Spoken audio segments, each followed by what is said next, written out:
O ministro da Economia, Paulo Guedes, tem falado muito em novo pacto federativo. Isso soa como música nos ouvidos de governadores e de prefeitos.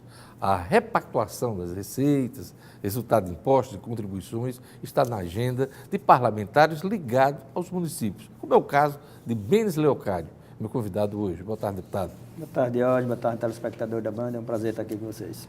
De uma vez por todas, essa discussão sobre o Pacto Federativo vai sair da gaveta?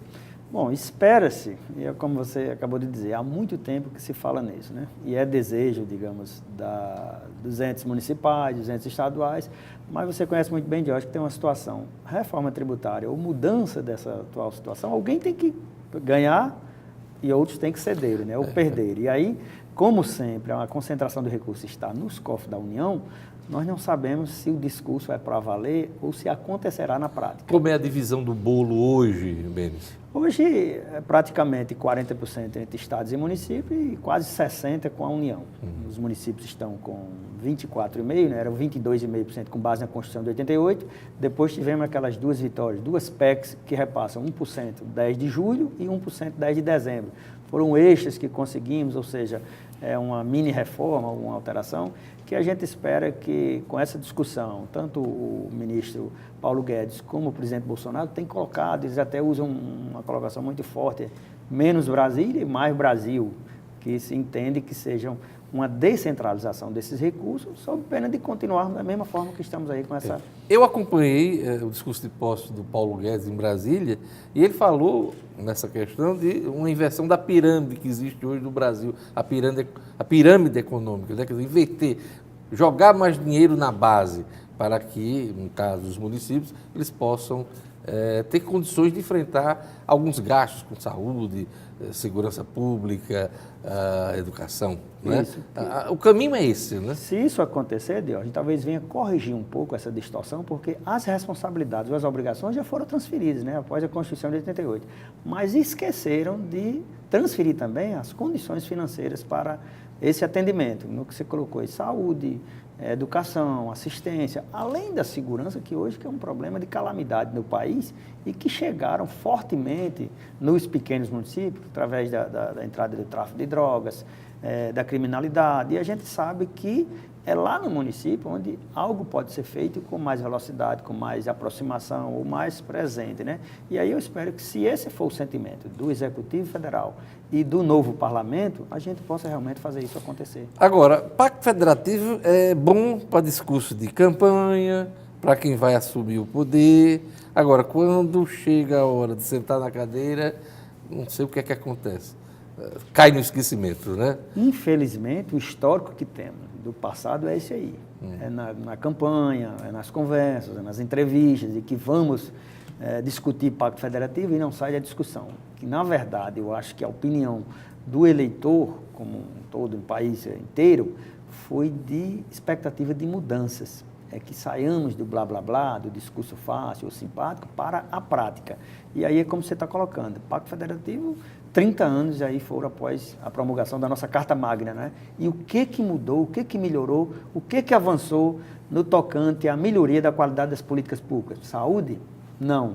Educação, lá em alguns segmentos, como ensino universitário, como as escolas técnicas, tudo bem. Mas a atenção básica, que é onde tudo começa, o ensino infantil, o ensino fundamental, o ensino médio, isso precisa ser da prioridade.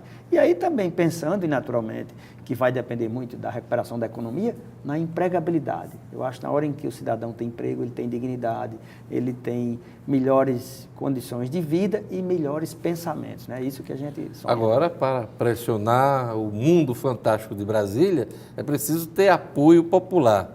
As pessoas do dia a dia, elas entendem um assunto que tem a ver com orçamento. Quando falam em orçamento, as pessoas fazem até uma cara feia, né? Acham o assunto muito árido, muito técnico. Como vencer isso, Benes? E eu acredito, Deus, e igualmente a gente tem nas nossas casas, é realmente um pouco distante, orçamento público principalmente, receita, despesa, equilíbrio fiscal, PIB, não sei o que, não é assim, o linguajar do dia a dia. O economês. O economês. Eu tenho a impressão que essa avaliação possa ser realmente efetivada, concretizada, na hora em que alguém... Eu Como é que está os serviços de saúde na unidade básica do meu bairro? Como é que está a escola do meu filho? Como está a segurança? Se ele olha e observa que estão todos os índices negativados, ele não pode imaginar que o orçamento, ou o pacto, ou a economia esteja bem. Então, a gente imagina e pode avaliar que isso pode ser dado uma resposta à opinião pública se realmente tanto o governo e o Congresso se entenderem e tirar essa leitura de que algo precisa ser feito, né, sob pena de chegarmos à bancarrota, como a gente diz no popular, na questão jurídica. O senhor e os demais eleitos para o Congresso Nacional assumem no próximo dia 1º, e você estava me dando a informação que já no dia 1º será realizada a eleição para as duas casas, o comando das duas casas, né? Eu lhe pergunto, o que é que está na sua agenda legislativa a partir de fevereiro?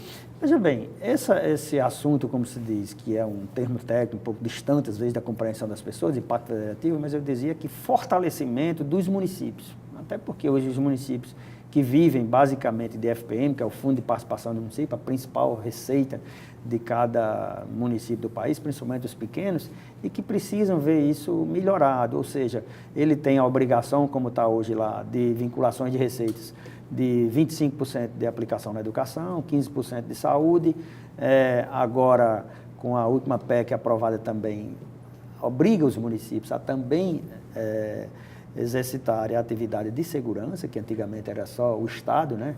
E hoje a gente sabe que todas as políticas públicas, sem a participação do ente municipal, não acontecem.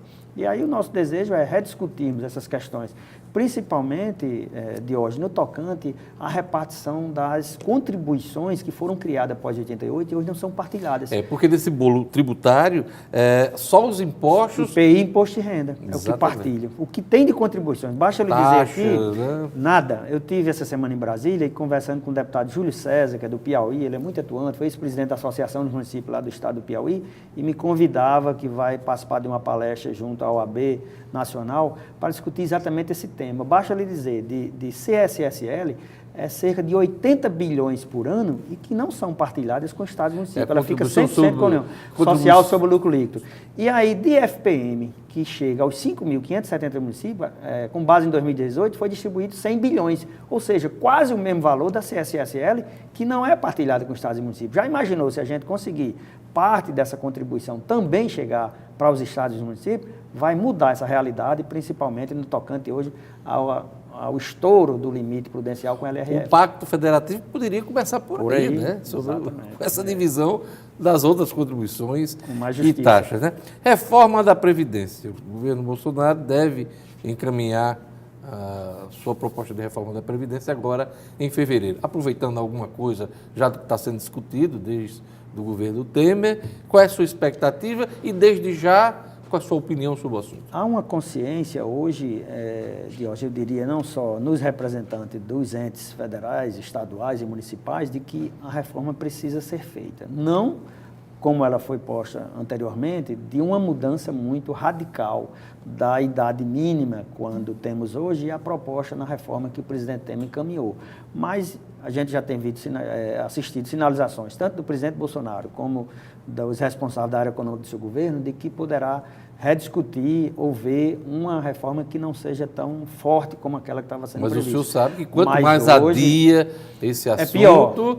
Mais dura fica sem dúvida. O remédio. E basta a gente trazer aqui para a realidade do nosso Estado. O IPERN hoje já não tem mais recursos que serviriam para garantir o pagamento dos pensionistas e aposentados. Não é verdade? De 130 milhões de reais. Exatamente. Então, há uma certeza de que, para garantir, inclusive daqueles que estão hoje na zona rural, do servidor público, dos aposentados como um todo, que dependem do regime geral de previdência social, precisa ter algo que venha realmente trazer uma expectativa e confiança de que ele vai receber um dia essa sua aposentadoria. A princípio, o senhor aprova... Concordo que devemos discutir, claro, vendo também quem vai ter os seus direitos garantidos, né, e assegurados, principalmente quem já contribuiu até hoje, e aqueles que vão ingressar no futuro ou dela precisar no tempo em que tiver condições de requerer a sua aposentadoria. Depois da Previdência, o ministro Paulo Guedes, da Economia, promete outra reforma, que é a reforma tributária, né, tentar simplificar os impostos. Também é um bom momento para se discutir o Pacto Federativo, né? Eu diria de hoje fundamental e acho até tão importante quanto a da Previdência, essa aí, porque ela diz respeito ao atendimento ao cidadão que está lá na ponta, que já paga pesadamente uma carga tributária em nosso país. E sem ver esses recursos retornarem com o serviço que ele desejava. E junto a isso aí, eu já puxo um gancho aqui com você, é uma reforma que deve ser discutida também, a reforma política. E, se possível, acabarmos com reeleição para o executivo no nosso país. Defendo isso.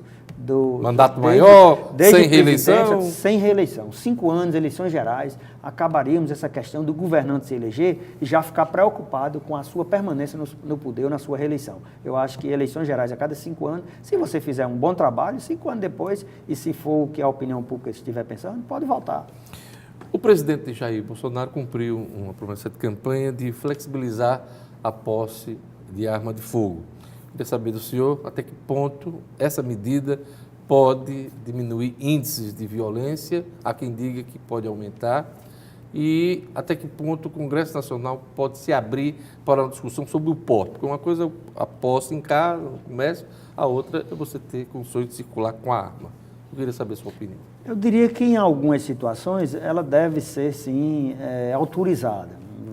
E temos exemplo aqui, eu que sou de município do interior e convivo muito com quem vive na zona rural, há aquela preocupação e a gente tem visto com muita frequência hoje essa questão de assaltos também nas propriedades rurais. As pessoas estão muito expostas no campo, né? Muito. Eu digo isso, meu pai é morador, trabalhador rural, vive hoje lá no campo e permanentemente assustado. Não é que ele vá garantir ou evitar um assalto, mas eu tenho certeza que aqueles que têm a intenção de cometer o crime e saber que naquela residência ou naquela propriedade tem alguém que possa estar preparado, responder à altura de quem vai perturbar a sua paz, possa ser que melhore. Discordo um pouco da posse. Eu acho que a posse deve ser para algumas categorias ou alguém posse que esteja porte? Preparado. Porte, aliás. A posse é para quem está lá Tá. na propriedade ou no seu comércio, mas autorização portar, para circular com a arma, que é o porte. Eu acho né? que aí deve ficar restringido àqueles que estejam preparados e aí com a consciência, a responsabilidade do risco que tem também de estar fazendo isso aí. Principalmente para os operadores da segurança pública que sabem manusear, que têm também já na sua consciência uma preparação psicológica para reagir naquele momento. A posse não vai aumentar, o risco de acidentes em casa, a violência doméstica. Se seguidas as orientações, e até acho que já foi previsto nesse decreto aí, de que alguém possa guardá-la com segurança, né, e que tenha que ter essa preocupação, principalmente quando eu tenho crianças ou pessoas com situações especiais, eu acredito que não venha trazer isso aí. E, de certa forma, se a gente for ver a legislação ou o histórico de alguns países que assim têm tido essas armas, os índices de criminalidade têm sido menores do que o nosso. Então, tenho a impressão que é preciso a gente avaliar e ver isso acontecer. Por último, o seu partido, o PTC, não atingiu a cláusula de desempenho. O senhor vai mudar de legenda? Já tem alguma escolha? Estamos avaliando, já recebemos vários convites de algumas legendas e a nossa intenção é até o início da legislatura agora tomarmos essa decisão de uma nova agremiação partidária. Vai para um partido grande, um partido médio, Não, pequeno? Minha ideia é permanecer num partido de pequeno a médio, como na mesma estrutura que eu me elegi, no caso do PTC. Pelo visto já escolheu. Pode revelar? Está bem encaminhado. Não, porque não tivemos ainda essa confirmação. Tá bom. Eu queria agradecer a presença de Benes Leocádio, deputado federal eleito, e que vai tomar posse agora em fevereiro. Boa sorte, Benes, no seu mandato. Ok.